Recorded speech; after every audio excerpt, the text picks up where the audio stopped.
My name's Tim, I'm an alcoholic. If you'll excuse me for a few moments, I'd like to say something in French. Je voulais adresser quelques propos aux francophones, ici pour vous remercier pour votre accueil chaleureux à cette ville lumineuse et éblouissante. Je suis vraiment ravi d'être ici, d'avoir l'occasion de partager mon expérience avec vous. Je suis ensorcelé par cette ville, par cet événement merveilleux. Je bascule en anglais maintenant. So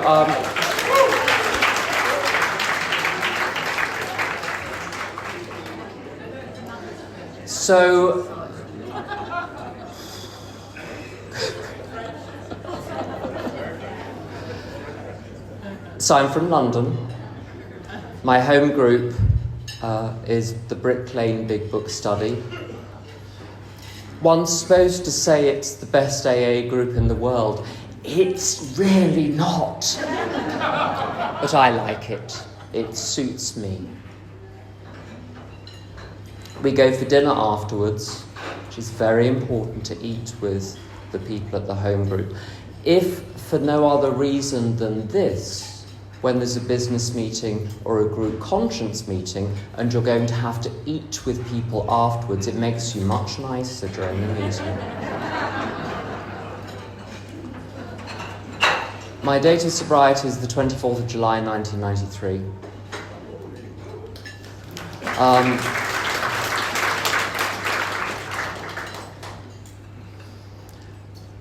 By the age of 18, my mind had fractured completely because of alcohol.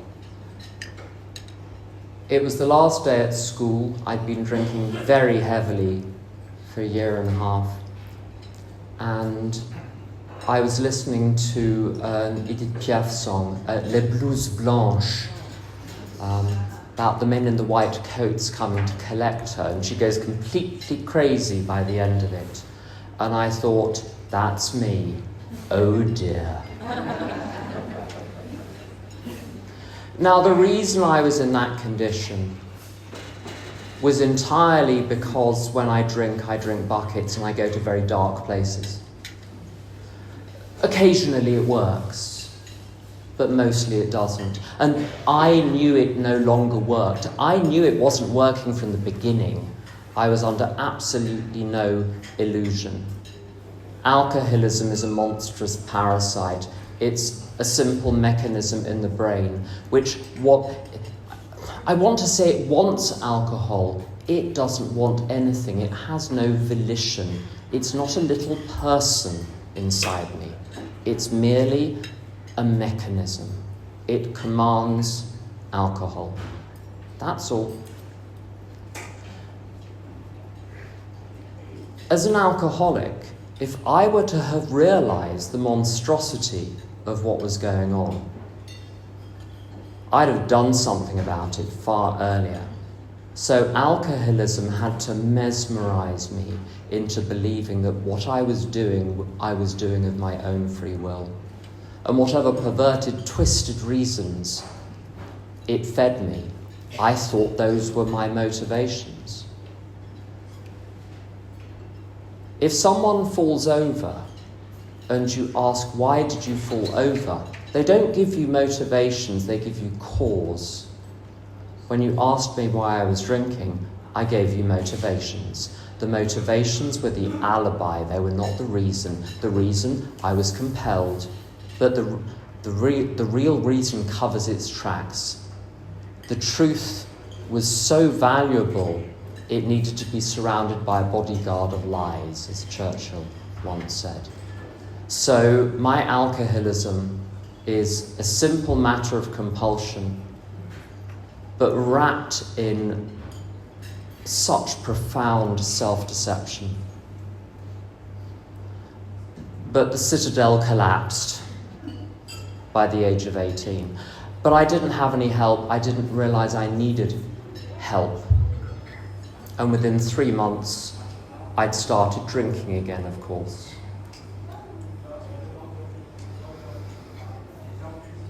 I literally didn't know throughout the years of my drinking that to be sober was possible.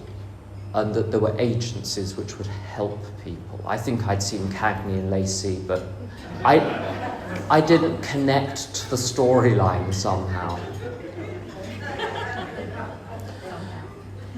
But there was a very famous society figure, should we call her, in the 1960s and 70s, who got sober and was on one of those wretched daytime television programs where they said to her, "What do you do now you don't drink?" And she said, "Everything." Now, I met her in meetings later on. Lovely woman. You don't have to say much to carry the message. You just have to indicate that sobriety is possible and sobriety is worth it.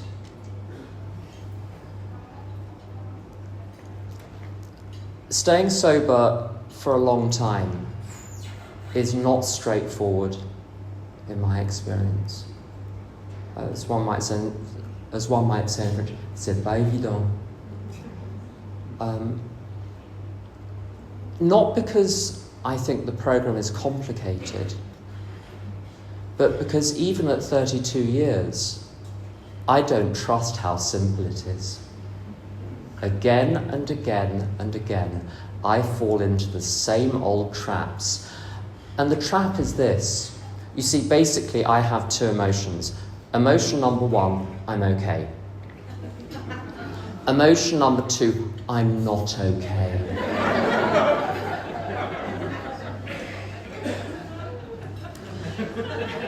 Binary, not scalar. There is no scale between those two. I'm either okay, or in your car when you're driving, either the sound of the car is the normal sound of the car, or it's not. And even the slightest sound which is abnormal, you wonder whether the wheels are going to fly off at some point. When I'm not okay, I'm really not okay. And I had 3 or 4 days this week when I was really not okay.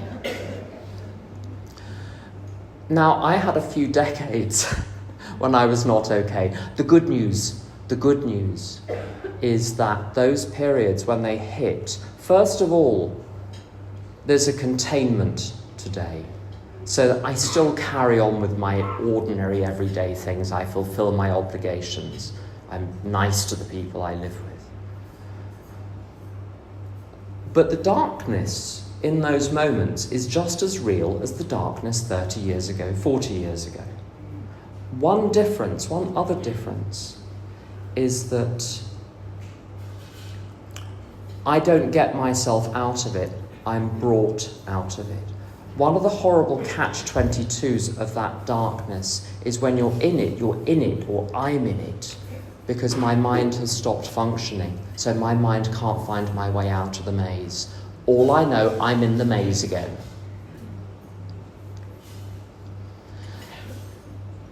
I don't do complex inventory. I did a little inventory, and it was very simple. I'm frightened I won't have more work. That was the end of the inventory. I don't write pages, I don't write books. I just went straight to God and said, you do something about this because I can't. Which is exactly what I did about alcohol. So I knew at a particular point in August 1993, I knew I was going to drink. And there was no point in phoning up an AA member to hear. I would be able to anticipate every word they were going to say to convince me not to drink. No point in calling people anymore, to be told to do the steps. And I appealed to God, and it worked. So what do I do today? I appeal to God, and it works. Now, how does it work? Some people do this two-way prayer business, and they want to sort of go back to pre-AA Oxford group methods of communicating with God. I don't want to express an opinion, but one might just leak out. That Oxford group stuff didn't make it into the big book for a very good reason. We don't need any spook shows, as I think Bob called them. We don't need a séance. We don't need 1 knock for no, 2 knocks for yes. God will not appear because I have commanded him to appear in my designated, scheduled slot. Two-way prayer it's like a two-way road where both carriageways are the same size. I'm addressing the creator of the universe, and I need to know my place. If I'm asking God what to do between 9 and 10 o'clock this morning, I'll be told, because I'll need to do something. But if I'm back in the maze of darkness, I'm not going to get an instant answer. I have to be patient. So I say the little prayer, God, save me, preferably so I can be of assistance to other people as a result. And then over the minutes, the hours, the days, the weeks that follow, little things occur to me, little things happen to me. And I was extremely ill, not just with alcoholism, but with the accompanying conditions of mind and spirit. I was constantly being referred to clinics which I never attended because I was elusive when it came to the authorities. But people didn't know what to do with me. And to quote a friend, I knew they didn't know what to do with me because they said things like, we don't know what to do with you. This wasn't a subliminal message. So I attempted to kill myself in front of other people. Wasn't a mild problem. And I can't tell you today what was wrong with me. I just know it's over. I can't explain why I was upset earlier this week. I just know it's over. I don't untangle the web. I don't untie the knot. I get to rise above it. And above it, it's fine. It's always fine. I'm just motoring along with the ordinary hum of ordinary everyday emotions with which there is nothing wrong. There's nothing wrong with emotion, unless it's disproportionate or inappropriate. But emotions per se, a friend of mine says, we're terrified in step 9 that the other person is going to feel something. They don't mind feeling things because they're not alcoholics. I, as an alcoholic, have this entitlement not to feel anything except amazing all the time. And it's neither realistic nor desirable. You want all of the instruments in the orchestra, but you want them to be playing at the right time in the right way. You want the emotions to be following their script. Whilst everyone was eating, I went to take a little walk, and as I moved away from the door, the very clear sounds of particular voices and particular words and the clattering of cutlery and crockery started to die away and reduced to this very, very quiet little hum, and then I got all the way away from the sound. There's a novel by Amin Maalouf, a French-Lebanese writer who I recommend. Not conference-approved literature, I'm afraid. Yet. And in one of his novels, a chap goes to see a childhood friend who has now become a monk and lives in the mountains above the desert. And our protagonist says to him, "It's like an oasis here." And the monk says, "Oh no, you've got it quite wrong. The world is the oasis. We're in the endless immensity which surrounds it." the world is impossible. It's too small and cramped. The material world, forget it. One has to live here, of course, and do things, and do them well, and do them properly, absolutely. G.K. Chesterton was writing at a time when it appeared, quite wrongly as it turned out, that science would be able to explain everything. And he talks about a particular writer who thought he had the whole cosmos down. And he says this man's cosmos, where everything is explained, everything is explicable, cannot hold one human being. The immense pain that I felt, if I have any sense of what it was about, it was this. The world was simply not enough. I needed more. Alcohol didn't provide it, but AA does. I very much like, well, it's a doggerel really, it's not really a poem, by Samuel Shoemaker.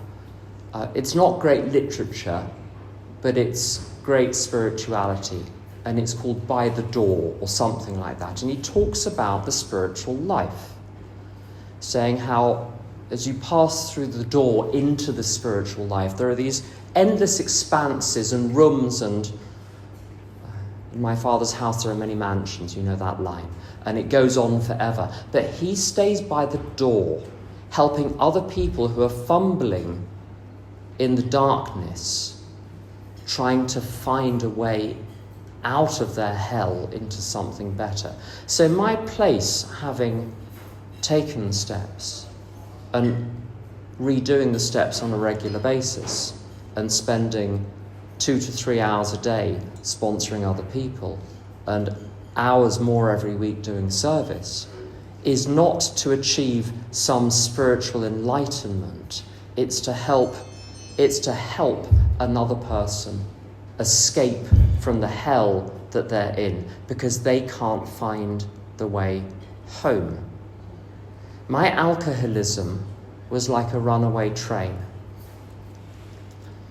And imagine on trains, they have these big red levers that you can pull. Imagine there's a big red lever, which is the emergency brake for this train. If you pull it, the train will stop, except there's a thick piece of glass between you and the big red lever. So now you're really jiggered.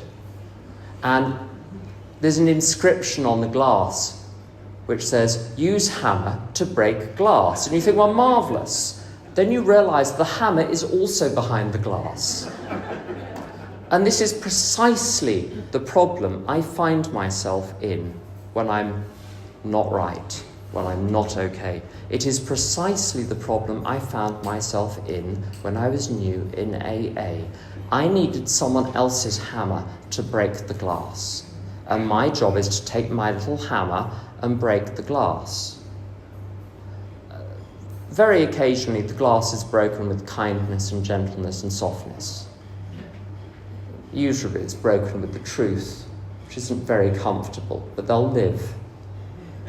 My friend Louise, who was a French-Canadian who lived in Houston, said, you might as well tell them the truth because they're going to die anyway.